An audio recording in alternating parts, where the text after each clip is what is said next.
নমস্কার শ্রোতা বন্ধু, আপনাকে স্বাগত জানাই গল্পবাগ স্টোরি টেলার্সে।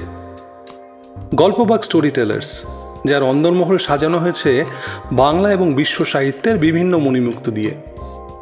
আমাদের কাজ যদি আপনার ভালো লাগে তাহলে আমাদের ভিডিওটিতে অবশ্যই একটি লাইক করবেন, ভিডিওটি শেয়ার করে অন্যদের শোনার সুযোগ করে দেবেন এবং কমেন্ট করে অবশ্যই জানাবেন আপনাদের কেমন লাগছে গল্পবাগ স্টোরি টেলার্সের কাজ। আমাদের চ্যানেলটি সাবস্ক্রাইব করতে ভুলবেন না। পাশে থাকুন, সঙ্গে থাকুন, শুনতে থাকুন গল্পবাগ স্টোরি টেলার্স, আপনার গল্পের আড্ডাখানা।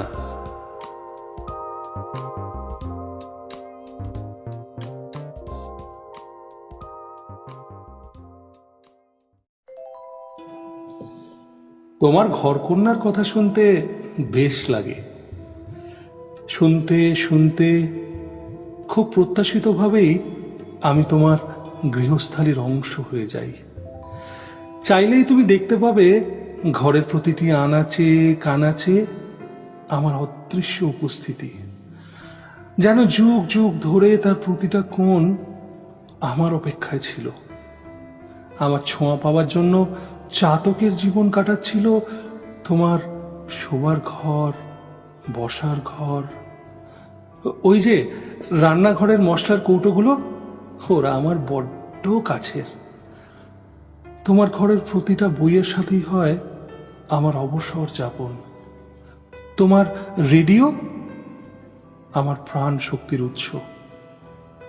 মন বলে তোমার ঘরকন্যায় জড়িয়ে জাপটে থাকবো বলেই জন্ম হয়েছে আমার।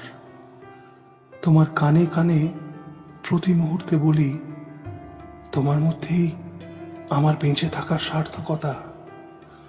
শুধু এই একটা জন্ম নয়, না জানি কত জীবন বাঁচবো আমি শুধু তোমায় ঘিরে।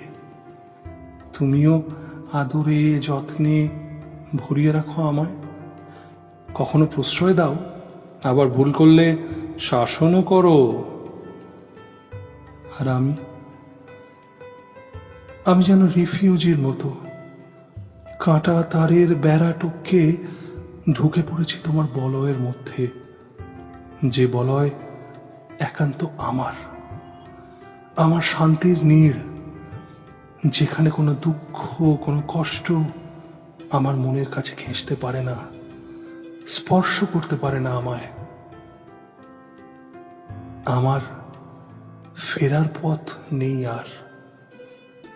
আর পথ থাকলেও সে পথ আমি ভুলে গেছি